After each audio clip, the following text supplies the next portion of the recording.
Masuk tema baru yaitu pola. Bab 1. Halaman 56. Model bisnis unbundling. Halaman 57. Tema pola. Bab model bisnis unbundling. Definisi pola nomor 1. Konsep perusahaan tanda petik terurai buka kurung unbundle menyatakan bahwa ada 3 jenis bisnis yang secara fundamental berbeda, yaitu bisnis hubungan pelanggan, bisnis inovasi produk, dan bisnis infrastruktur. Masing-masing jenis ini memiliki desakan ekonomi, kompetitif, dan budaya yang berbeda. Ketiga jenis ini dapat berada dalam satu perusahaan, tetapi idealnya tanda petik terurai dalam entitas terpisah untuk menghindari konflik atau tarik-menarik jenis bisnis yang tidak diinginkan. Referensi 1. Unbundling the Corporation, Harvard Business Review, Hegel, oleh Hegel, John, Singer, dan Mark. Maret sampai April 1999. 2. The Discipline of Market, Choose Your Customer, Narrow Your Focus, Dominate Your Market, oleh Tracy, Michael, Wiersema, dan Fred, tahun 1995. Contoh industri telekomunikasi telepon seluler dan industri perbankan swasta. Halaman 58. Bab model bisnis unbundling, tema pola.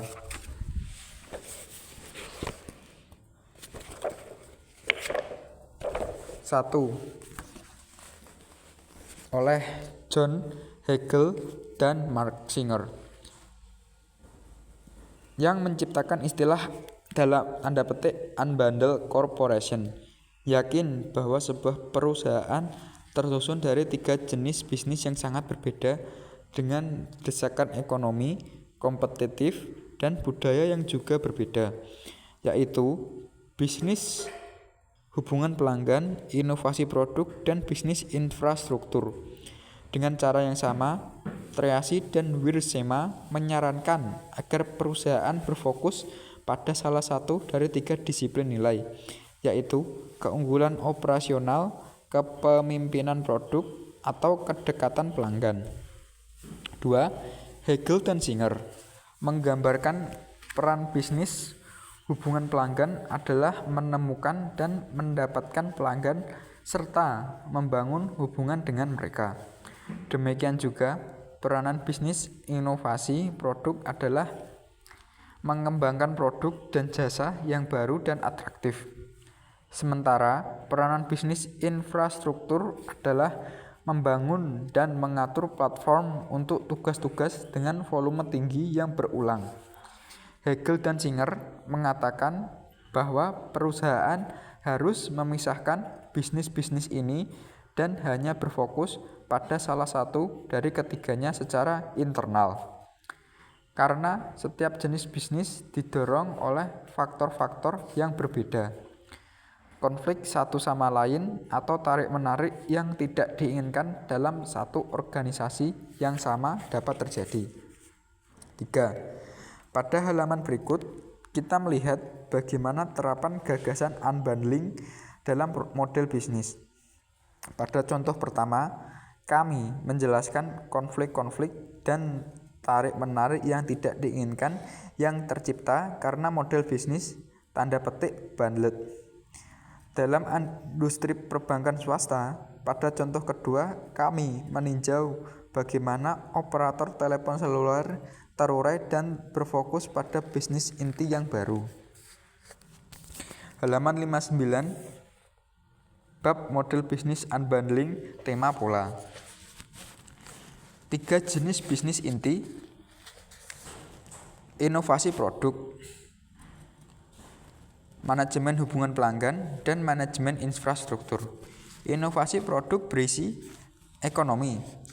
Penerobosan pasar pertama dapat mengenakan harga premium dan menguasai pasar yang besar. Dalam hal ini, kecepatan menjadi kunci. Budaya. Memperebutkan orang berbakat, rendahnya hambatan untuk masuk, banyaknya pemain kecil yang muncul. Kompetisi. Terpusat pada karyawan, memanjakan mereka yang kreatif. Adapun isi dari manajemen hubungan pelanggan berisi biaya yang tinggi untuk mendapatkan pelanggan memunculkan kemendesakan untuk mendapatkan pangsa yang cukup besar. Dalam hal ini, lingkup ekonomi menjadi kunci. Itu juga masuk dalam ekonomi. 2. Budaya. Dalam isi manajemen hubungan pelanggan berisi memperebutkan lingkup konsolidasi cepat, dominasi segelintir pemain besar. Lingkup kompetisi dari manajemen hubungan pelanggan berisi berorientasi pada layanan yang baik, mentalitas bahwa pelanggan adalah raja. Lingkup ekonomi dari manajemen infrastruktur 1.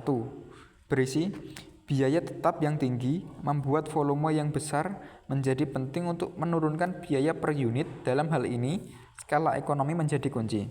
Lingkup budaya dari manajemen infrastruktur 2. Berisi memperebutkan skala, konsolidasi cepat, dominasi segelintir pemain besar.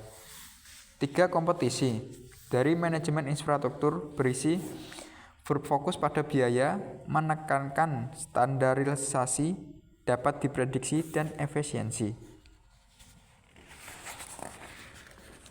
Halaman 60, bab model bisnis unbundling, tema pola. Perbankan swasta, 3 bisnis jadi 1. Perbankan swasta Swiss, bisnis yang menyediakan layanan perbankan bagi orang kaya. Sudah lama dikenal sebagai industri konservatif yang setengah tertidur. Namun, dekade terakhir wajah industri perbankan swasta Swiss berubah drastis. Biasanya, institusi perbankan swasta terintegrasi secara vertikal dan melakukan tugas-tugas yang sangat bervariasi, mulai dari pengolahan kekayaan menjadi perantara sampai mendesain produk finansial. Ada alasan kuat mengapa diperlukan integrasi vertikal yang ketat. Outsourcing itu mahal, dan bank swasta lebih suka menjaga semuanya in-house karena masalah kerahasiaan. Akan tetapi, lingkungan berubah, kerahasiaan menjadi tidak lebih dari sekedar isu dengan matinya sifat-sifat rahasia yang mengitari praktik-praktik perbankan Swiss. Dan outsourcing pun menjadi menarik dengan putusnya rantai nilai perbankan terkait semakin pentingnya layanan jasa khusus, seperti transaksi perbankan dan butik produk finansial.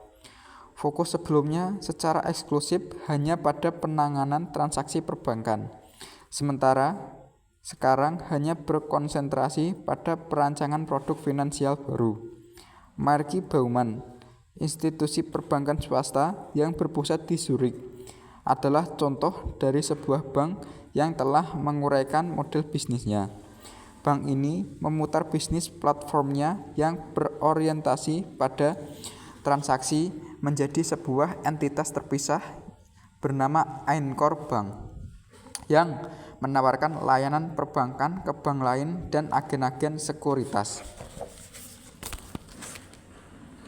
Marky Baumann sekarang hanya berfokus pada membangun hubungan pelanggan dan memberi saran pada pelanggan. Di sisi lain, Pictet yang berpusat di Genewa, bank swasta Swiss terbesar, lebih suka untuk tetap terintegrasi. Institusi berusia 200 tahun ini mengembangkan hubungan pelanggan yang mendalam, menangani banyak transaksi klien, dan merancang produk finansialnya sendiri. Walaupun telah sukses dengan model tersebut, bank ini tetap harus mengelola dengan hati-hati tarik-menarik antara 3 jenis bisnis yang secara fundamental berbeda.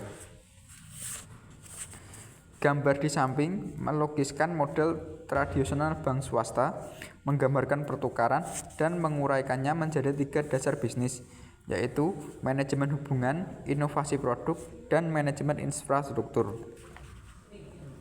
Halaman 61, bab model bisnis unbundling, tema pola. Tarik menarik. 1. Bank melayani dua pasar berbeda dengan dinamika yang juga sangat berbeda. Memberi saran finansial kepada orang kaya adalah bisnis berbasis hubungan jangka panjang.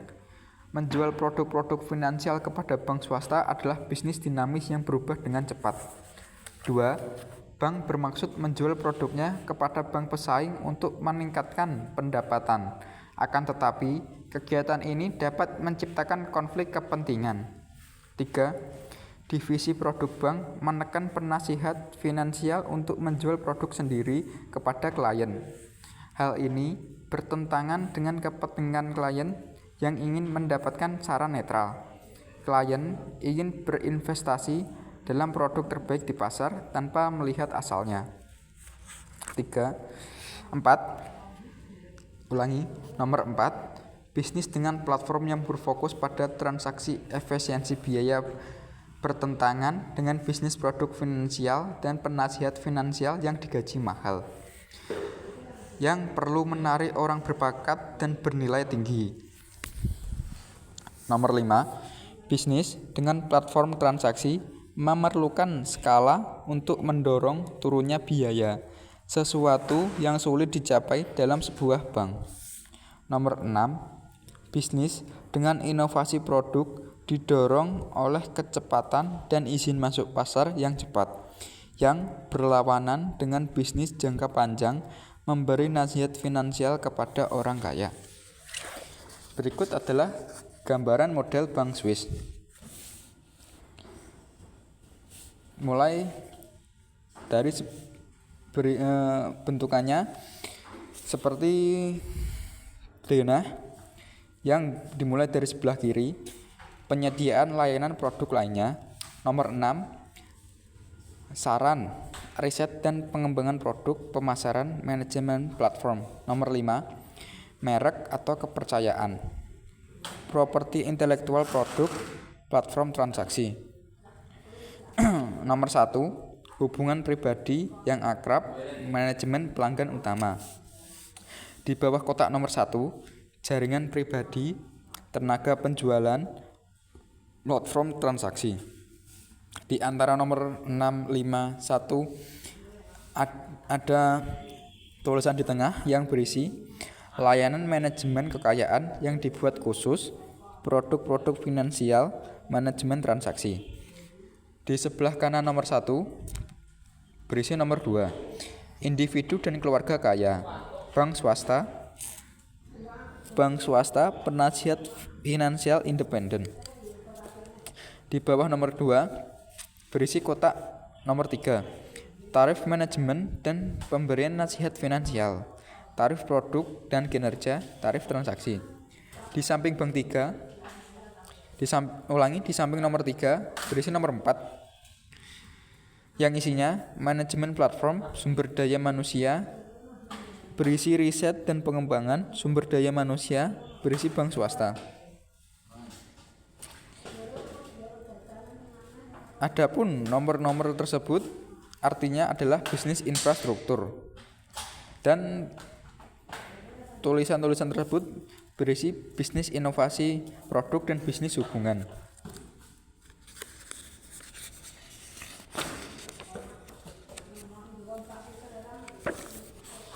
Halaman 62, bab model bisnis unbundling, tema pola.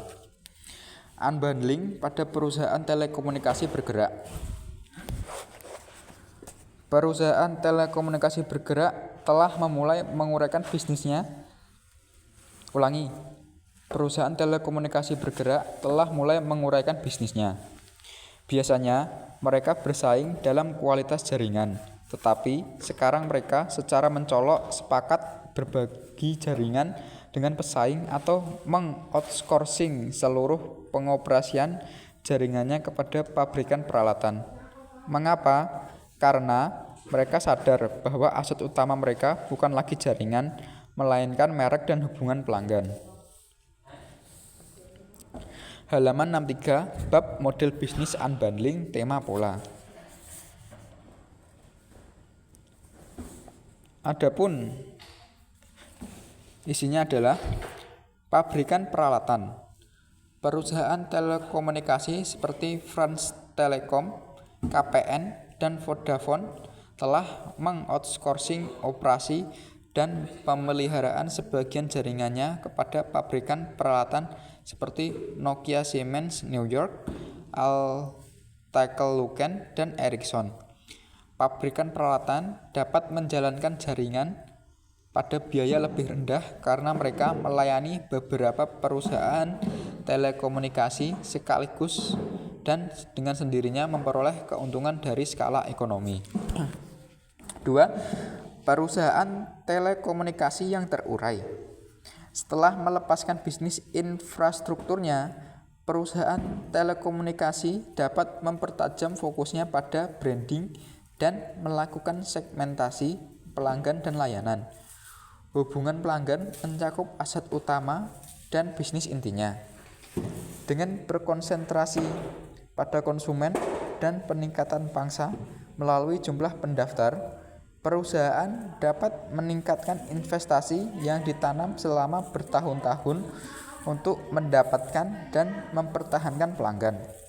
Salah satu perusahaan telekomunikasi yang juga menggunakan strategi menguraikan ini adalah Bharti Airtel, yang sekarang menjadi salah satu perusahaan telekomunikasi terkemuka di India.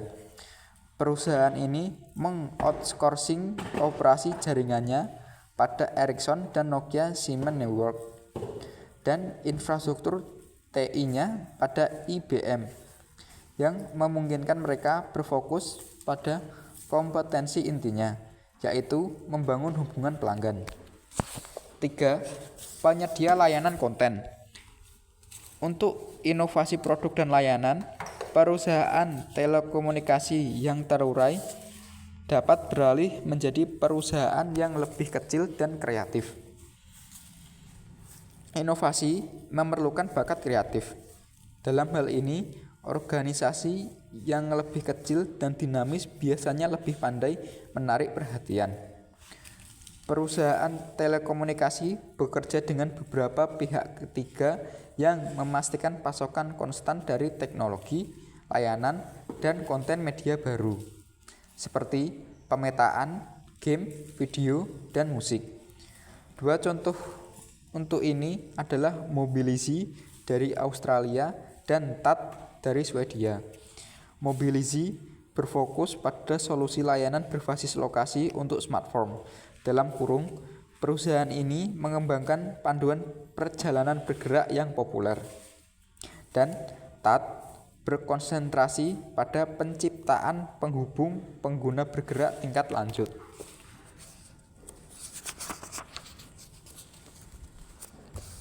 Halaman 64, bab model bisnis unbundling, tema pola, berisi pola model bisnis unbundling. Segala yang ada dalam model ini disusun untuk memahami dan melayani pelanggan atau membangun hubungan pelanggan yang kuat.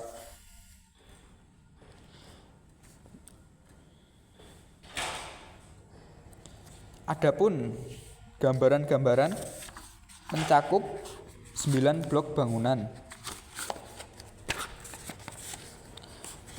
yang dimulai dari key partner, berisi inovasi produk dan jasa serta manajemen infrastruktur. Inovasi produk dan jasa yang diperoleh dari pihak ketiga. Yang kedua adalah key resource, berisi basis key resource, berisi basis pelanggan terpasang. Aset dan sumber daya utama adalah basis pelanggan dan kepercayaan yang sudah diperoleh selama ini. Lanjut, cost struktur, berisi biaya tinggi dari akuisisi pelanggan. Akuisisi dan retensi pelanggan terdiri atas biaya-biaya utama yang meliputi biaya marketing dan branding. Lanjut, revenue stream berisi pangsa pasar yang besar.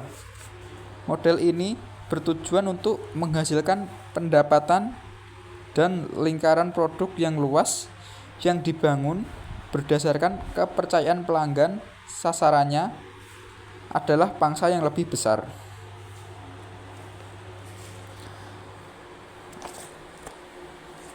Lanjut, key activities berisi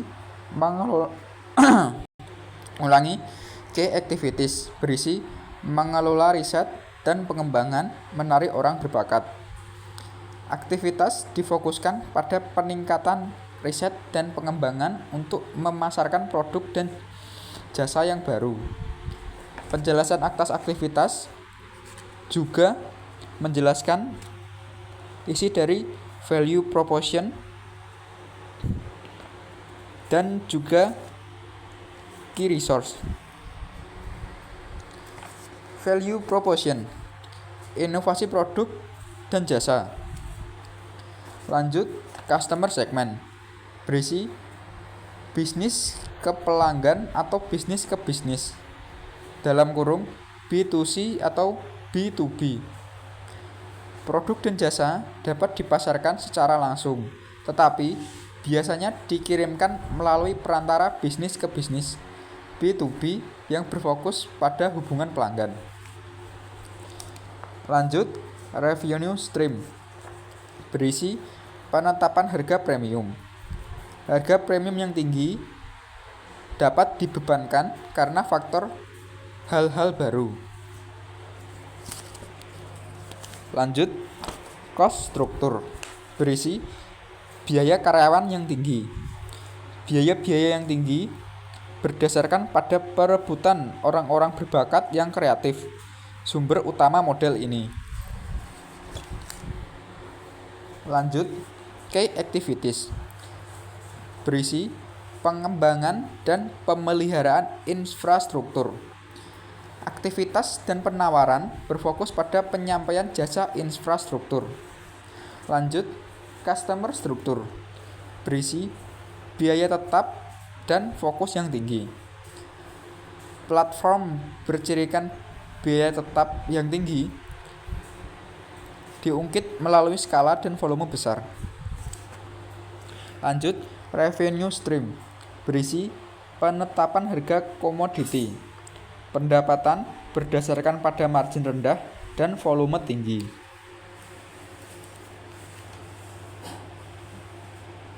Bab tadi yang sudah saya jelaskan tadi dari halaman 64 sampai 65. Lanjut, halaman 66, long tail. Halaman 67, tema long tail. Ulangi, halaman 67, bab long tail, tema pola. Untuk bab long tail, lanjut ke video selanjutnya.